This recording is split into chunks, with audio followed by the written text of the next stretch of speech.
questions that have been asked of ExxonMobil. First and foremost, obviously, is the interest that we have in Venezuela. And I think, the way I would position that, I think one of the reasons why we see many of the industry players here is we're in a depletion business for a product that is in great demand and will be in demand for many, many, many decades to come. And as a depletion business, the biggest challenge we have is finding resources. There's an opportunity in Venezuela with all the resources there. Is we don't have that challenge of finding, we have the challenge of developing those resources. So I think it's in the best interest of these companies and, frankly, society as a whole for the industry to be interested in understanding what the opportunity here represents. I'll just share a philosophy that ExxonMobil has when we enter countries, because we do business all around the world in a number of different regimes. We take a very long-term perspective. The investments that we make span decades and decades, so we do not go into any opportunity with a short-term mindset. And there's a value proposition that we have to meet. It has to be a win-win-win proposition. Obviously, it has to be a win for the company and our shareholders and to generate a return for the investments that we make. It has to be a win for the government. The resources are an important source of revenue that help support the people of the places that we do business. And it has to be a win for the people. We have to be wanted there and to be a good neighbor. And those three things ensure a stable, long-term platform for the large investments that we make for the long term. With respect to Venezuela in particular, we have a very long history in Venezuela. In fact, we first got into Venezuela back in the 1940s. We've had our assets seized there twice. And so you can imagine to re-enter a third time would require some pretty significant changes from what we've historically seen here and what is currently the state.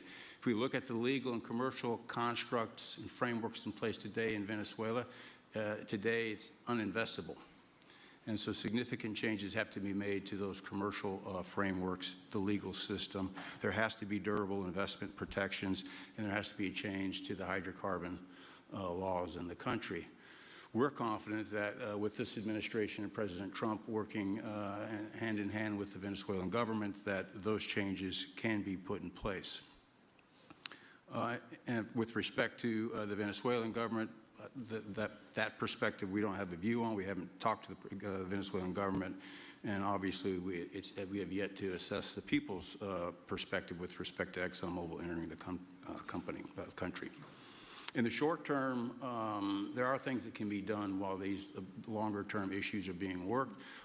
For us, we haven't been in the country for almost 20 years. We think it's absolutely critical in the short term that we get a technical team in place to assess the current state of the industry and the assets, to understand what would be involved to help the people of Venezuela get production back on the market. With the invitation of the Venezuelan government and with appropriate security guarantees, we are ready to put a team on the ground there. We also have a integrated set of capabilities from production to refining to trading, and I think we can be of assistance to getting the Venezuelan crude to market and realizing a market price to help, again, with the financial situation in Venezuela. So those are my short-term perspective that I have. I'd say maybe close with a thank you, Mr. President, for the work that you've done to secure not only the national security, but the energy security of the region. And then thank you, Secretary Rubio, Secretary Wright, Secretary Burgum, for your leadership in this matter. Thank you. How long would it take you, Darren, as Exxon to, if we make a deal, how long would it take you to get in there and get started? Well, the first step, this technical team, as I talked with Secretary Wright earlier this week, we started from the beginning to put the team together so that if and when it was needed, we could hit the ground almost immediately. So we can hit the ground within the next couple of weeks. Start the assessment, and then from there we need to understand. That's what we want. We want speed and quality. That's what we want. Thank you, Darren. And Conoco, Ryan. Thank you, Mr. President. Appreciate the opportunity to be here too, and you've assembled a great team. And our congratulations as well for removing one of the terrible people in the world and bringing them to justice. It was quite amazing. I think you've given hope to the people of Venezuela again, which I think is quite remarkable. And we've been on the other end of that despot regime a long time. Our assets were expropriated. I had a little bit more hair when that happened. And I think we're the largest non-sovereign credit holder in Venezuela today. So we're at a bit of a different situation, but I think your big and bold idea to use energy commerce instead of conflict is something that could make a real big difference in Venezuela. And our company certainly stands ready to help in that endeavor. Encourage you to continue to think bigger and even bolder. And we've had some discussions with your energy team about that as well. As we think about the other people that need to be in this room and in this discussion are the banks, and including probably the Exim Bank, as we think about how the debt needs to be restructured and the financing to deliver the billions of dollars that are required to restore their energy infrastructure. And I think as we think that big and bold, we need to be also thinking about even restructuring the entire Venezuelan energy system, including PDVSA. And I think if we can do that and think bold, there's an opportunity to be quick, fast, and restore the quality of what's happened in Venezuela, or what's been lost in Venezuela over the course of the last 25 years. So thank you for this opportunity. Well, thank you very much, and you'll get a lot of your money back. We're going to start with an even plate, though. We're not going to look at what people lost in the past, because that was their fault. That was a different president. You're going to make a lot of money, but we're not going to go back. You left a lot of money behind, I guess, huh? What number? 12 billion. How much? 12 billion? Well, it's a good write-off. It's already been written off. It's been written. All right, thank you, Mary. You'll make it back one way or the other. You're all going to do very well. I think really very well. Marco just gave me a note. Go back to Chevron. They want to discuss something. Go ahead. I'm going back to Chevron. Marco. Thank you, Marco. Was there a question, Mr. President? Yes, go ahead, Marco. What are you saying here? Mark, if you can increase. update us on operations in the ground and with the appropriate approvals, what you might be able to achieve in the next 12 to 18 months, give us a little view from the ground. You bet, you bet. So today, Chevron has 3,000 employees in 4 different joint ventures in Venezuela today. And over the past 5 to 7 years, they've taken production from about 40,000 barrels a day to 240,000 barrels a day, essentially getting those facilities and that equipment up to standards that would be something that people in the room would be more accustomed to. Given the work we've done with Secretary Wright and Secretary Burgum and even Secretary Bessent, I think we have a path forward here very shortly to be able to increase our liftings from those joint ventures 100%, essentially effective immediately. We are also able to increase our production within our own disciplined investment schemes by about 50% just in the next 18 to 24 months. And that's just leveraging what's on the ground. So to Secretary Rubio's comments about phase 1, this is taking the momentum of improvements we've already made there locally and building on those and creating more momentum for the people of Venezuela. Do you think you have an advantage being there? You've been there by the skin of your teeth. It's been tough for you to be there. But do you think you have an advantage over the other people in this room by the fact that you are there? Yeah, I think there are, Mr. President, I think there would be days where it didn't feel like an advantage, and there are days where it does feel like an advantage. But having people on the ground today that care desperately about the people of Venezuela and know how to operate the assets that are there, is a definite advantage today. Would you say the best locations are available, or would you say the best locations are already sort of worked, even though they're in very bad shape? The best locations for finding oil, the best locations for oil? There are more opportunities than not, Mr. President. With 300 billion barrels of reserves and resources in country, there are lots of opportunities for many companies. Will you be building new, or will you be using the old infrastructure that you have? Yeah, today it's a little bit of a mix, but today it's mostly us taking the equipment of today, getting it to the standards that we are accustomed to your comments about making it how it should be today. Most of the investments that we've been making are about getting it up to our standards. Well, I think you're going to make an investment, but you're going to get your money back very quickly, and that's part of our thing. We're going to have you get your money back fast, and then you'll give a lot to Venezuela and to the United States after that. Okay, so you'll be in good shape. Could I ask Harold Hamm to say a few words? He's been a friend of mine for a long time. Very amazing man, actually, amazing energy person. Well, thank you, Mr. President. It's good to be here with so many dignified people. And this effort particularly, and thank you for your effort for what you've done here, taking this despot out of that area. And the world dealt with him way too long. Certainly, our industry knows that this is a real jewel that can be developed for the people of Venezuela, and also benefit the world. And like Secretary Wright said, it has not been done. That's not been done in the past, and they had a good chance at it.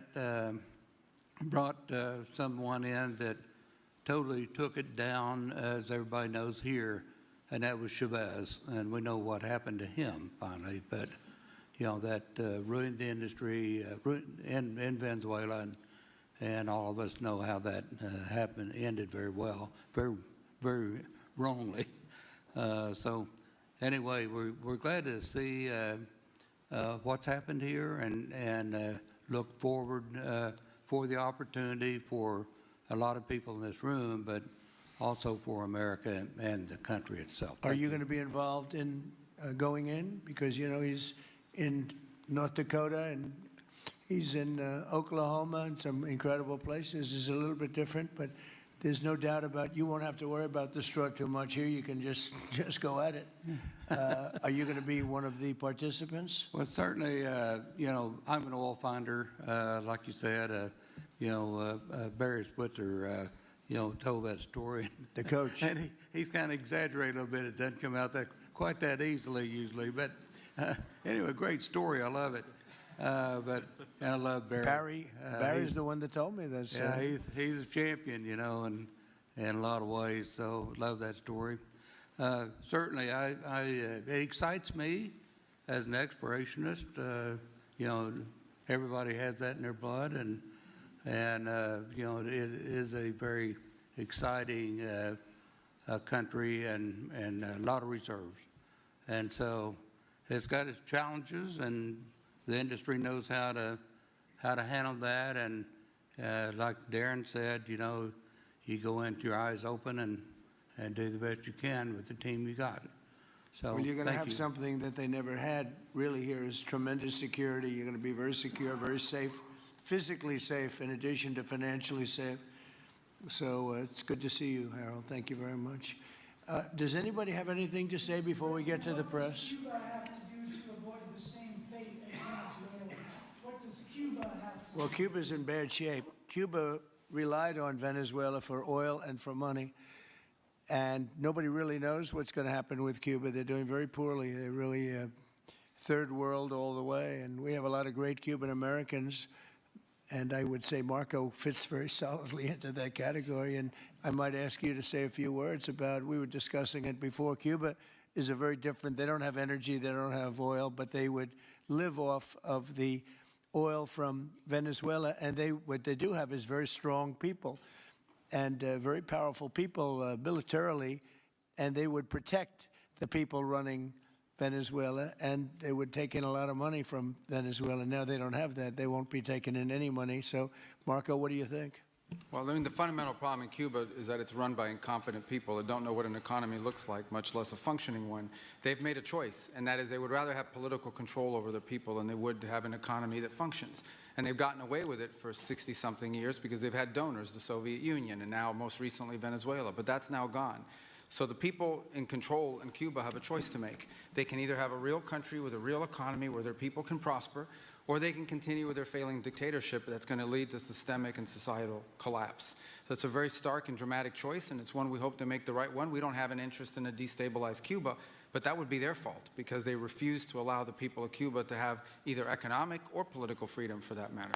And you have a lot of people in this country that want to go back to Cuba and help Cuba. A lot of people have left, they came in penniless, they didn't have anything, and they've become very rich people in our country, and they want to very much go back and help Cuba. So that's something that Cuba has that a lot of other places don't have. Peter? President Trump, thank you. I do want to ask you about Minnesota, but first, just more on topic.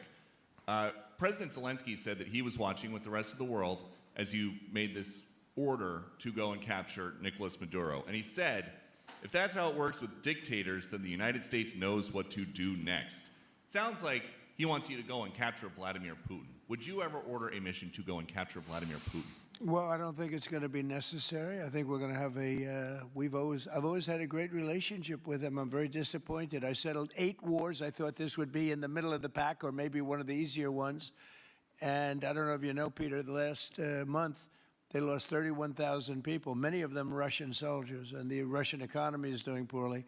I think we're going to end up getting it settled. I wish we could have done it quicker because a lot of people are dying, and mostly soldiers. You know, they get hit in Kiev and they get hit a little bit here and there, and people are dying there too. But largely, it's the soldier population.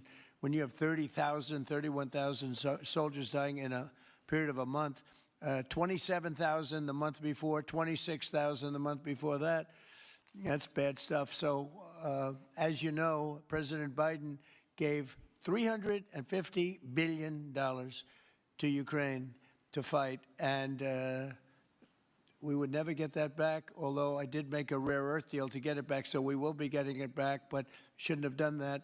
It was a bad thing to do. I will say that right now, because I was able to get NATO to up GDP from 2% to 5%, NATO's got a lot of money, and they're paying for everything. We're not losing any money. We're making a lot of money, I guess, if you think of it, because we're selling them military equipment. They're probably giving it to Ukraine. But we're selling them to NATO military equipment. We're getting full price and all of that. But that's not a big deal to me. What is a big deal is stopping a war where 30,000 people are being killed every single month. On Minnesota, the vice president yesterday suggested that Renee Good, who was killed by this ICE officer, was part of a broad left-wing network. What has your team told you about this broad left-wing network? Who is in charge of it? Who's part of it? What's it called? Well, I haven't seen the vice president's statement, but he's generally very accurate. I hate to say, look, I watched that yesterday, and there are a lot of different forms to it. But there was a woman screaming, "Shame, shame, shame, shame." She was a agitator, probably a paid agitator, but in my opinion, she was an agitator, a very high-level agitator, so professional. She wouldn't stop screaming. I said, this isn't a normal situation. This is a professional troublemaker, because you heard it and I had it. Now, I will say this. The news sort of turned her down, turned her off, because you're trying to watch. She was so loud and so crazy and just not normal. When somebody sees something like that, they don't go screaming and the same words. So I guess you could say professional, but I didn't think she did a very good job. You have agitators, and we will always be protecting ICE, and we're always going to be protecting our Border Patrol and our law enforcement. Yeah. In your conversations with these oil executives today, did you provide any security guarantees so that they can do their work safely in Venezuela? Yeah. And separately, Mr. President, they will have those guarantees, yes. And separately, Mr. President, I'm curious in terms of the future of Venezuela. Do you see Venezuela now led by Delcy Rodriguez as an ally of the U.S.? Is that the way that you view that country right now? Well, right now they seem to be an ally, and I think it'll continue to be an ally, and we don't want to have Russia there. We don't want to have China there. And by the way, we don't want Russia or China going to Greenland, which if we don't take Greenland, you're going to have Russia or China as your next-door neighbor. That's not going to happen.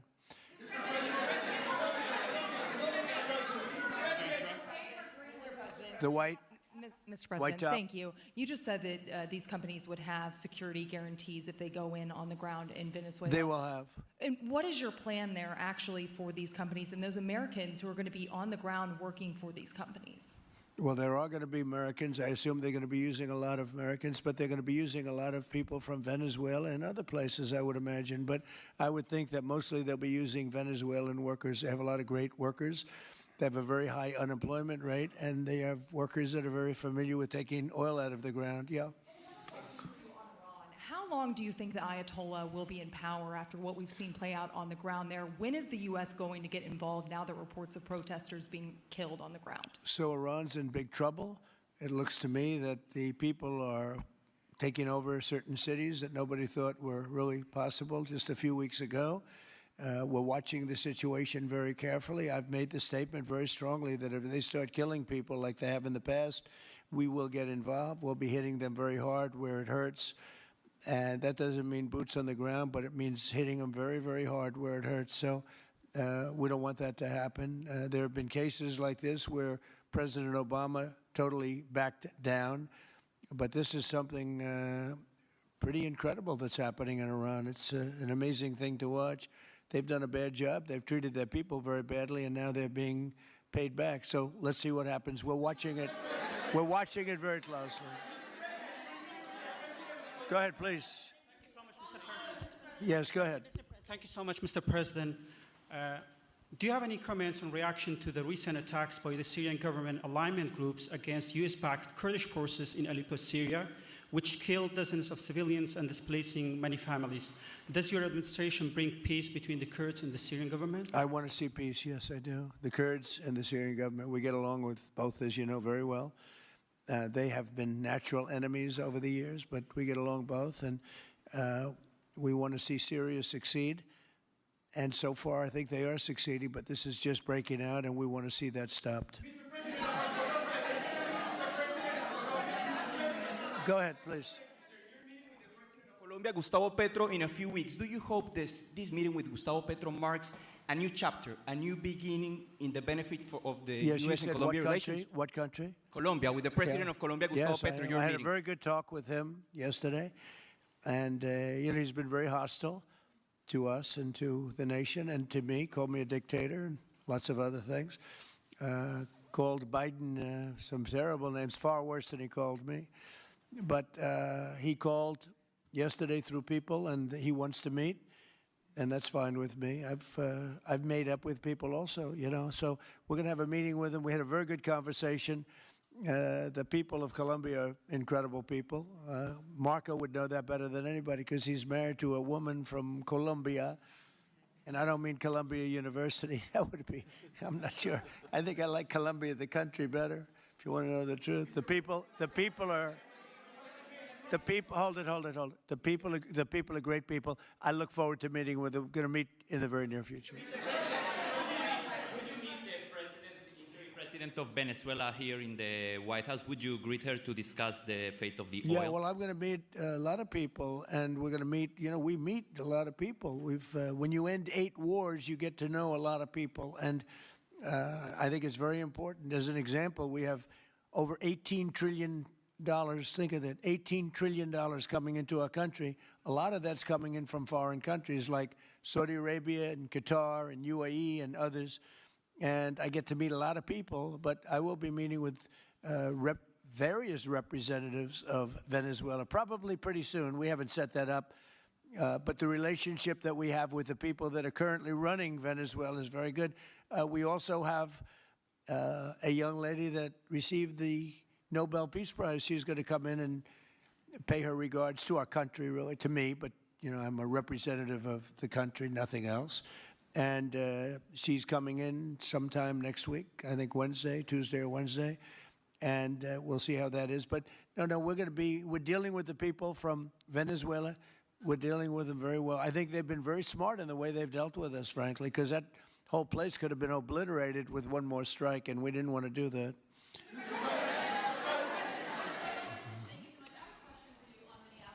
Venezuela and your meeting with Machado next week, if she gives you her Nobel Peace Prize, will that change your view about her running that country? Well, I have to speak to her. I'm going to have to speak to her. She might be involved in some aspect of it. I will have to speak to her. I think it's very nice that she wants to come in, and that's what I understand the reason is, because Norway is very embarrassed by what took place. They're getting decimated. Look, whether people like Trump or don't like Trump, I settled 8 wars, big ones, some going on for 36 years, 32 years, 31 years, 28 years, 25 years, some just getting ready to start, like India and Pakistan, where already 8 jets were shot out of the air, and I got it done in rapid order without nuclear weapons. I can't think of anybody in history that should get the Nobel Prize more than me, and I don't want to be bragging, but nobody else settled wars. Obama got the Nobel Prize. He had no idea why. He still has no idea. He walks around, he says, I got the Nobel Prize. Why did he get a Nobel Prize? He got it almost immediately upon attaining office, and he didn't do anything, and he was a bad president. So I mean, you should get the Nobel Prize for every war you stopped. These were major wars. These were wars that nobody thought could be stopped. President Putin called me, and he said about 2 of the wars that he's been trying to stop them for 10 years. He wasn't able to do it. He couldn't believe it. So in theory, you should get the Nobel Prize for every war you stopped. Every one of them was major. But I don't care about that. What I care about is saving lives. I've saved tens of millions of lives. You know, the Prime Minister of Pakistan came here, and he made a very public statement. He said that President Trump saved minimum 10 million lives having to do with Pakistan and India, and that was going to be raging. So, you know, but I'm honored that she's coming here. I look forward to meeting her, yes. Go ahead.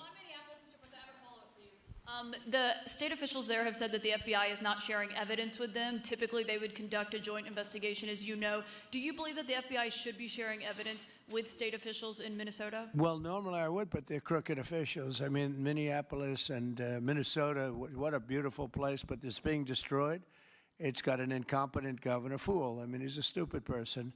And it looks like the number could be $19 billion stolen from a lot of people, but largely people from Somalia. They buy their vote. They vote in a group. They buy their vote. They sell more Mercedes-Benzes in that area than almost. Can you imagine you come over with no money and then shortly thereafter you're driving a Mercedes-Benz? The whole thing is ridiculous. So they're very corrupt people. It's a very corrupt state. I feel that I won Minnesota. I think I won it all 3 times. Nobody's won it since Richard Nixon won it many, many years ago. I won it all 3 times, in my opinion, and it's a corrupt state, a corrupt voting state, and the Republicans ought to get smart and demand on voter ID.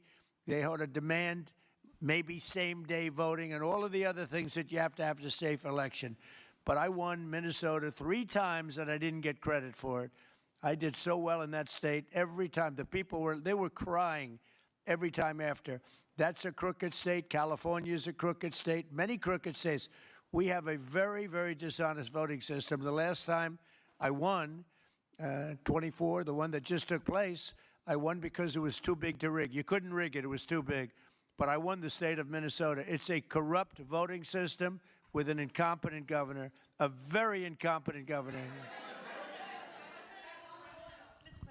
And by the way, he's a very corrupt governor, too. Go ahead. I have a question on Iran, but first, very quickly on Venezuela. How do you provide total security guarantees to these companies without putting U.S. boots on the ground? Well, we're going to work with the Venezuelan leaders and people, and we're going to have a very safe group. And they're going to also bring over some security with them. You know, these are not babies. These are people that drill oil in some pretty rough places. I could say a couple of those places make Venezuela look like a picnic. These people around the table, these are tough people. They go into areas that you wouldn't want to go. They go into areas that if they invited me, I'd say, no thanks, I'll see you back in Palm Beach. No, this is a tough group of people. They know how to do it. But we are, in addition to that, we'll have very good security for them. We're going to make sure there's very, very good security. And I think the people of Venezuela are going to give you very good security. You know, the people... Now, I'm not talking even leadership. The people of Venezuela are going wild over this. They named a street after President Trump. What do? You attack a country and they name a street? That's never happened before, although I heard that's also taking place in Iran. They named a street. The protesters. I just hope, you know, just God bless them. I just hope the protesters in Iran are going to be safe, because that's a very dangerous place right now. And again, I tell the Iranian leaders, you better not start shooting, because we'll start shooting too. With your glasses, sir, go ahead, please. Hold it. Next to you. Yes, glasses. The gentleman with the glasses. All right, thank you, Mr. President. With those very big glasses, actually. Yeah, Ferrari, actually. Mr. President, I have 2 questions. What do you want the European Union to do in Ukraine? The European leaders seem pretty divided on Ukraine. And then, if you can reiterate this straight message that you have to the Iranian leader, to Khomeini, the message that you have. You're talking about Iran? Iran, yeah. What the do first I one want is on Iran Europe. to do? I'm sorry? Where are you from? Italy. Oh, nice place. Yeah. Okay. Thank you. The first question So is what on are you Europe. asking about Iran for? Well, if you can answer about Europe and what you think the Europeans should do on Ukraine, and then a message. Well, look, Europe has been doing so much for Ukraine, but it hasn't been enough. And obviously, that I would say that President Putin is not afraid of Europe. He's afraid of the United States of America, as led by me. There's no fear of Europe. You know, Europe's fallen behind, and Europe. And JD said it very strongly. I don't know. It's he took a lot of heat, but I didn't give him any heat. Europe is a different place. Europe is changing. Europe has got to get its act together. I love Europe. I guess I came from Europe essentially.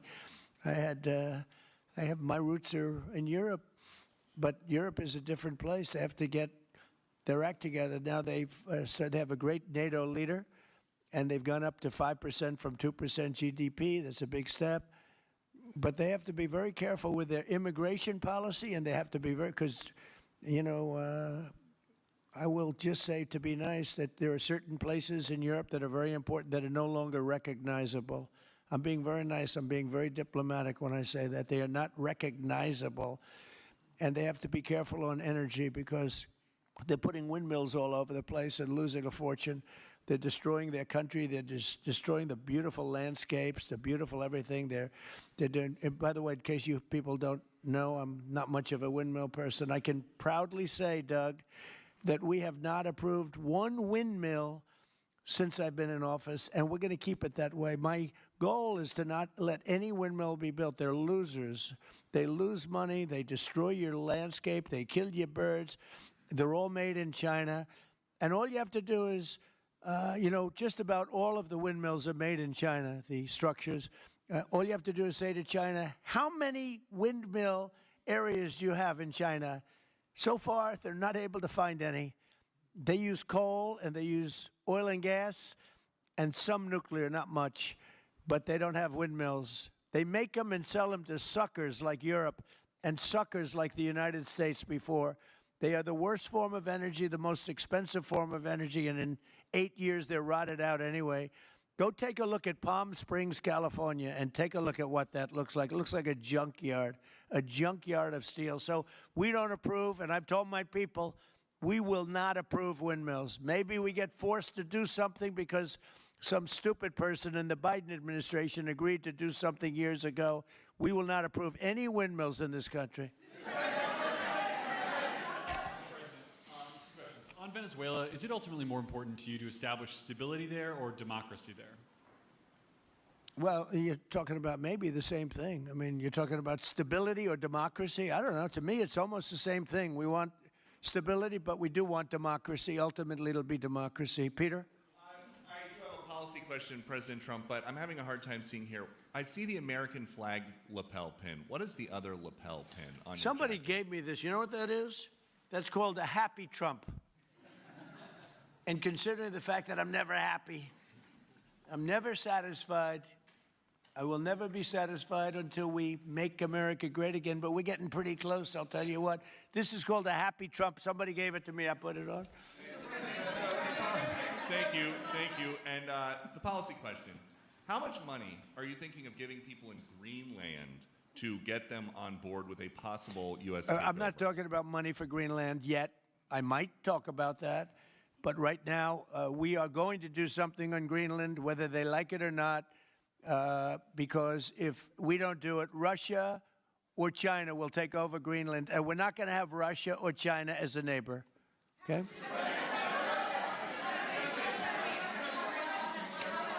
I would like to make a deal, you know, the easy way, but if we don't do it the easy way, we're going to do it the hard way. And I'm a man, and by the way, I'm a fan of Denmark too. I have to tell you, and you know, they've been very nice to me. I'm a big fan, but you know, the fact that they had a boat land there 500 years ago doesn't mean that they own the land. I'm sure we had lots of boats go there also, but we need that because if you take a look outside of Greenland right now, there are Russian destroyers, there are Chinese destroyers and bigger, there are Russian submarines all over the place. We're not going to have Russia or China occupy Greenland, and that's what they're going to do if we don't. So we're going to be doing something with Greenland, either the nice way or the more difficult way. Please, go ahead, ma'am. Mr. President, why is it so important to you to own it when you have a military presence there, which you could expand to affect the security? Because when we own it, we defend it. You don't defend leases the same way. You have to own it. And, you know, with a nation, look at what happened with Obama, with that horrible deal they made with Iran. It was a short-term deal. It was like a 9-year deal. Countries can't make 9-year deals or even 100-year deals. Countries have to have ownership. And you defend ownership, you don't defend leases. And we'll have to defend Greenland. If we don't do it, China or Russia will. It's not going to happen. We are not going to have, and I like China, I like Russia, I love the people of China, I love the people of Russia. I get along very well with President Putin, but I'm very disappointed in him. I get along very well with President Xi. I'm going to go over to China in April, but I don't want them as a neighbor in Greenland. Not going to happen. And by the way, and NATO's got to understand that. I'm all for NATO. I saved NATO. If it weren't for me, you wouldn't have a NATO right now. But we're not going to allow Russia or China to occupy Greenland, and that's what's going to happen if we don't. Go ahead.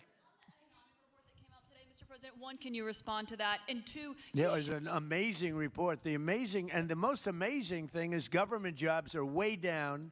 And yet the unemployment or the employment numbers are very good. We've gotten rid of tremendous numbers of federal government jobs. Nobody's ever seen anything like it. And yet the employment numbers are very good. They're really getting better. But now we have all those people to work in the private sector for a lot more money. I think that's one of the very big things. The other thing is at 5.4%.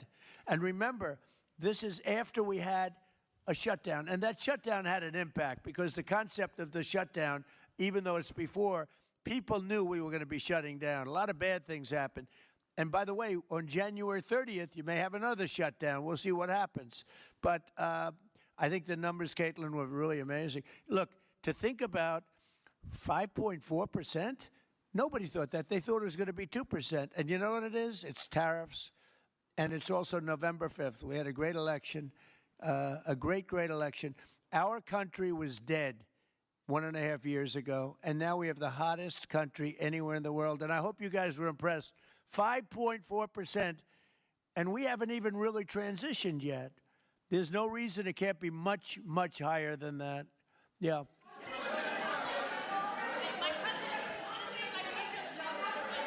First off, can you respond to the manufacturing Let's give numbers? CNN a chance. You know, they've been fighting so hard to get back into the mainstream. Mr. President, you posted some numbers actually on Truth Social last night. People saying you posted the job data early when you're not supposed to obviously share it till the next morning.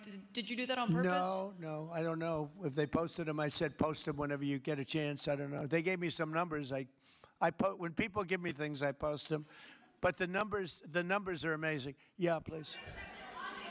How does the administration plan to distribute the money from the Venezuela oil sales? Is it, obviously you say it's going to go into these controlled accounts. Yeah. Would it go back to Venezuela in a Yeah. direct payment? Is it going through these goods? How do you plan to do that? Well, And we then I have want a to make second sure question. that Venezuela can survive. You know, Venezuela needs money, and we're going to make sure that they get money, and we're going to get money, and the oil companies are going to make something for the work they do, and they're going to get back their money.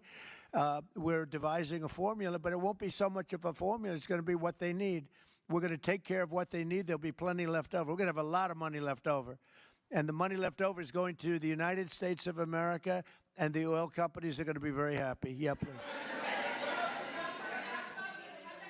Thank you, Mr. My second question is, would the administration offer a backstop to these oil companies for like financial guarantees, some sort of backstop, if the country did destabilize again? That's a very interesting question. Using the word backstop, I haven't heard that word in a long time. That was at the Wharton School of Finance I last heard.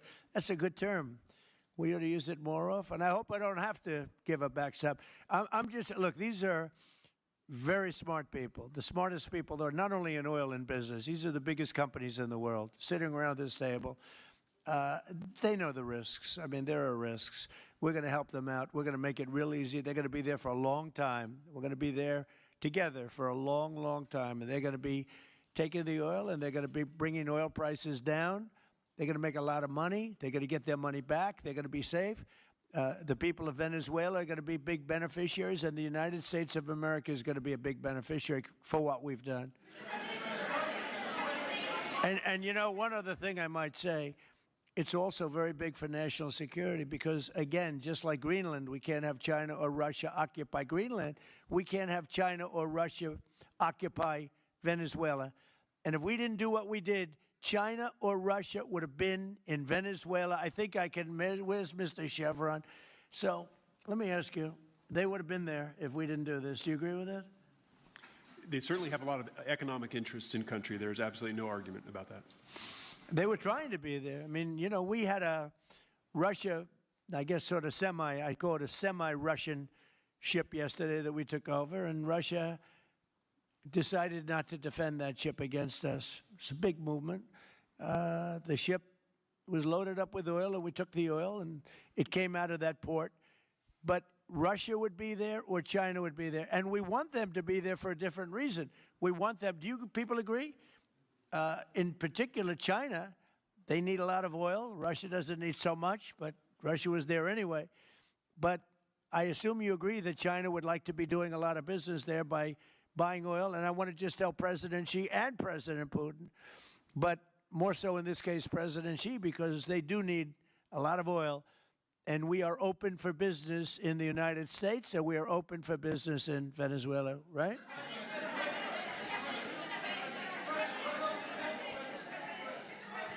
Go ahead, sure. Mr. President, You know, what is your I could take questions from these people all day long. You know, they're sitting here, and generally, they're very rich, very powerful, but nobody gives a damn about them. It's a sad thing. You have all that money, all that power, and look at all these crazy questions. We could do this all day long, and they wouldn't be satisfied. I have a question on today's meeting, Mr. President. We'll take a few more, I have though. a question on today's meeting, Mr. President. Do you have? Let me ask you more importantly. Do you have any questions from the biggest? Yes, sure. Hold it. Do you have any questions for the biggest people on earth, the biggest business people, the biggest companies anywhere on earth? Do you have any questions for these people? No. Do you have a question for them? Go ahead. Go ahead. Ask them a question. To rebuilding the oil infrastructure in Venezuela, and for the executives in the room, what do you need from the administration in order to invest? That's a good question. Do you want to go and answer that question? Yeah, Exxon, small company. I'll refer you back to the statements I made before. There are a number of legal and commercial frameworks that would have to be established to even understand what kind of returns that we'd get on the investments. So I think all the investments and the opportunity sets, I think everyone sitting around this table would have the opportunity and the know-how and the capability to make the investments. The questions will ultimately be how durable are the protections from a financial standpoint, what do the returns look like, what are the commercial arrangements, the legal frameworks, all those things have to be put in place in order to make a decision to understand what your return would be over the next several decades that these billion-dollar investments would be made on. You know, could I do this? Because we have, again, the biggest people on the planet Earth around this table, biggest companies in the world. I'd like to just ask them to introduce themselves. We'll start from this end and go around to here. And if you have anything to quickly say, we can do that. But you want to just start right over here? These two guys, we'll leave them out because they're with us. Please. Thank you, President Trump. John Addison at VTOL. We're here to ensure that you are going to be able to move all of this oil all around the world at the best price possible so that the influence that you have over the Venezuelans will ensure that you get what you want. Thank you. Thank you. Good point.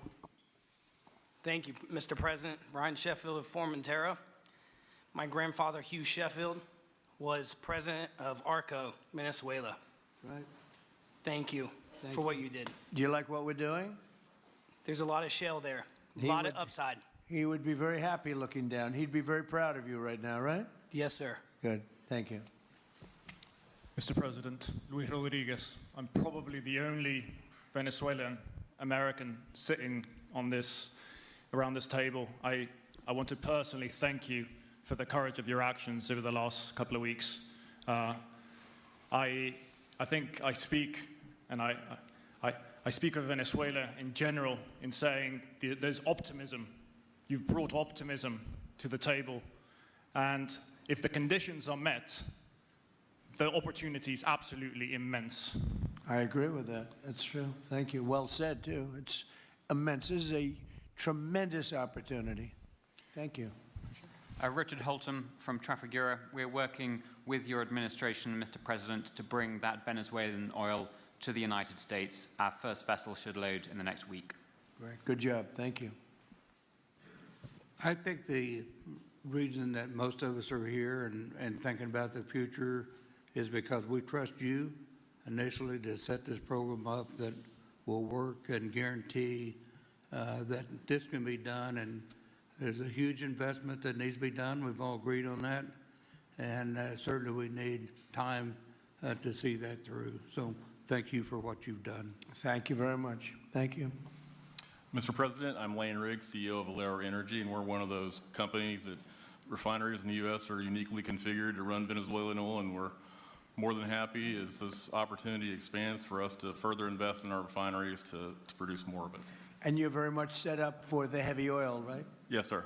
That's great. That's great. We're ready for it.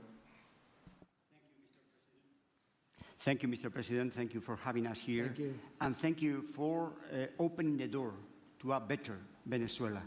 We are a Spanish company, but we are fully committed to invest here in the States. We have invested over the last 15 years, $21 billion in the American oil and gas industry, in Pennsylvania, in the Gulf of America, in Texas, and in Alaska, with the discovery of Pica that is going to have the first oil this quarter and is going to change. It's going to reverse the declining history of that great state of Alaska. We are in Venezuela, Mr. President, with our partners of Eni.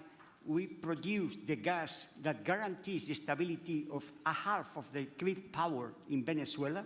So we are committed with this stability, and on top of that, we are on the ground. We have people, we have facilities, we have technical capabilities, and I take your point, Mr. President. We are ready to invest more in Venezuela.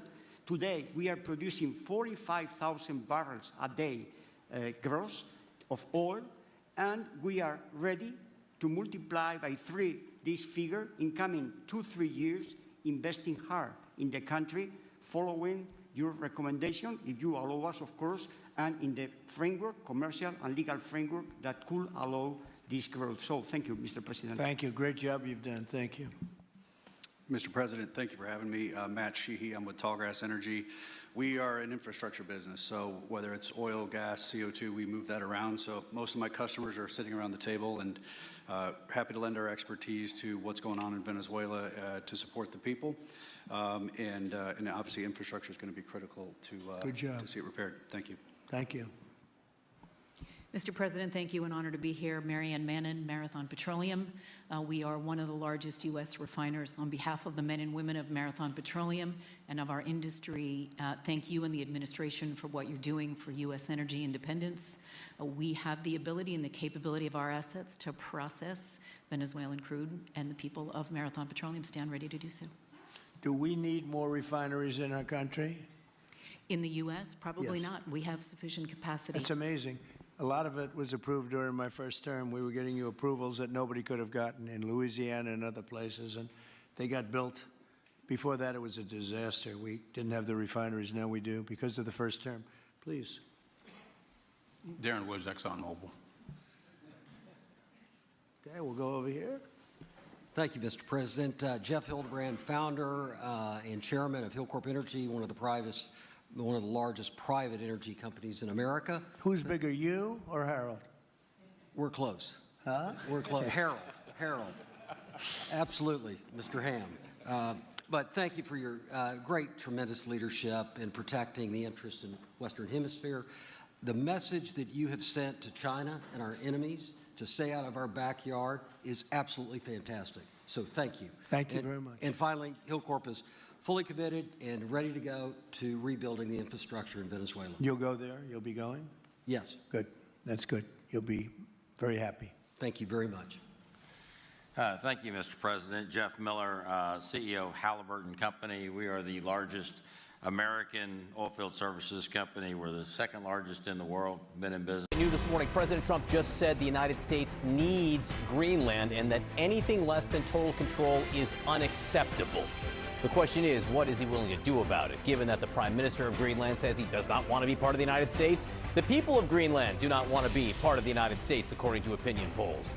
So the president just wrote that Greenland is, quote, vital for the golden dome that we are building, and that NATO would be far more formidable and effective with Greenland in the hands of the United States. And then he said that anything less than that is unacceptable. Again, how unacceptable, and what will he do about it? Today, Vice President J.D. Vance and Secretary of State Marco Rubio are set to meet with the foreign ministers of Greenland and Denmark, of which Greenland is a part. The White House meeting is a first between the three governments, and the presence of J.D. Vance is notable. Ukrainian President Volodymyr Zelensky can tell you that Vice President Vance has created a scene or two at high-level meetings. Our Nick Robertson is standing by in Greenland. First, though, let's go to the White House. CNN's Elena Treen is there. Elena. Yeah, look, a very stark message, John, from the president this morning. And the timing of it, of course, very notable with this meeting that you laid out between Secretary Rubio, the vice president, and the foreign ministers of Denmark and Greenland. Look, just to break this down, this is an issue and something that really President Trump has wanted for many years now. It goes back actually to his first term. I'd remind you, the president then had talked a lot about wanting to annex Greenland. All of those efforts were unsuccessful. But it's gotten a renewed focus, particularly in the days since that Venezuela operation, something that has left the president feeling emboldened. Now, just to break down why the president and the people in that building behind me feel so strongly about trying to annex Greenland from Denmark, which, to be clear, Denmark has made repeatedly clear that it is not for sale, Greenland, but they want it for national security reasons. Essentially, the argument that has been made to me over and over again when I've talked about this with top officials in the administration is that, one, they want to counter Russian and Chinese aggression in the region, but they also see it as critical as part of their missile defense system. Essentially, one of the arguments that Vance has laid out publicly as well is that, if a foreign adversary wanted to launch, for example, a nuclear weapon onto the continent of North America or even to Europe, Greenland and having an important presence there would be crucial to having the missile defense system trying to intercept that. And so this is something they've talked a lot about. Now, I think a key question, of course, is it's clear what the president wants here, and he's repeatedly making that clear publicly. What isn't clear is how they're going to approach this. This meeting, I'm told today, between Rubio, Vance, and the foreign ministers of both countries is really to kind of be a level setting, see where both sides are, see what, if any, agreements could be reached, if there's any, type of cooperation that could be made. Rubio has made clear in the past that really it's the preference of the administration to see if they could potentially buy Greenland, for example, even after, again, the Danish prime minister and the leaders of both Denmark and Greenland saying it's not for sale, but seeing if they could, potentially make a deal that way. I will say, though, however, President Trump has repeatedly now not left a potential military option off the table. And so that has, I think that raises a lot of concerns as these leaders are coming to the White House today. So it's going to be a very important meeting, potentially the first of many conversations, but we'll really have to see where it all leads, John. All right, Elena Treen at the White House. Elena, thank you very much. Sarah. All right, let's go now to CNN's international diplomatic editor, Nick Robertson. He is on the ground for us in Greenland. Nick, the Prime Minister of Greenland very bluntly said he does not want to be owned by the United States. The President of the United States saying that if they don't do it the easy way, they're going to do it the hard way. The big picture here is what's happening with the people of Greenland. What are they saying? Yeah, they're incredibly concerned, and I think the latest language used by President Trump is going to be even more chilling. Everyone here has been telling us this meeting with the Danish and Greenlandic foreign ministers, with J.D. Vance, with Secretary of State Marco Rubio today is a big meeting. It is a big deal. It has everyone here worried. When you speak to people here, it is very clear. No one wants to be part of the United States. Perhaps there are divisions on the independence side of how quickly the country should move to independence, which is a sort of an overwhelming view.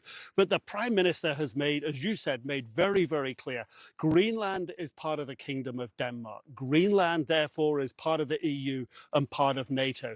And that's where they look for support, and that's where they look for their strength. But having spoken to a good number of people here, it's a huge concern because they don't have an army here.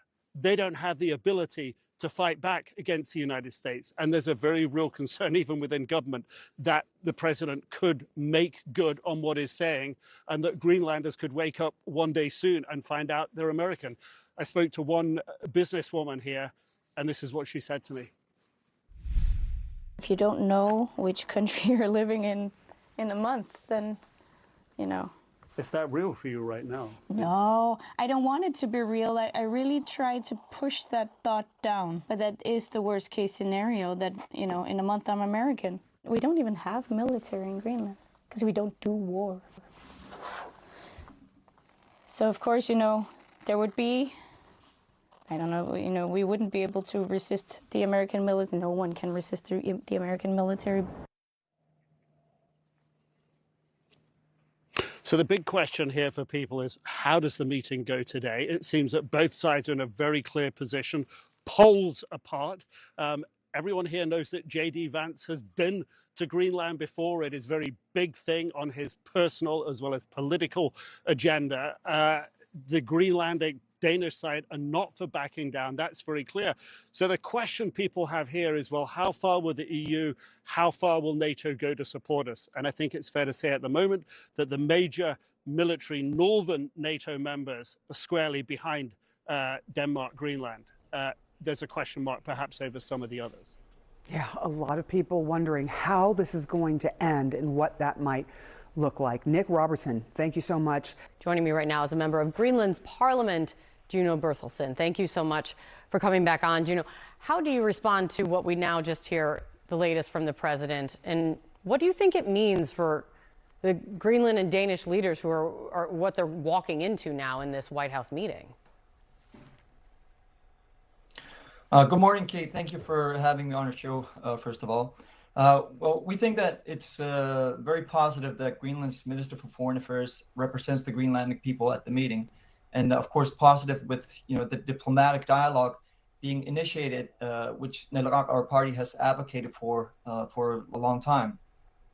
And it's important to say that Greenland is and wants to be a part of the Western Alliance and continue to be an ally of the U.S. as well as an ally of NATO and Denmark. We are through Greenland being a part of the currently a part of the Danish kingdom. Is in NATO. And Greenland has been an ally of the U.S. since the Second World War. We're allies now, and we will stay allies in the future. So that will be the most important things that we would hope would be communicated at the meeting, and that there will be understanding between Greenland and the U.S.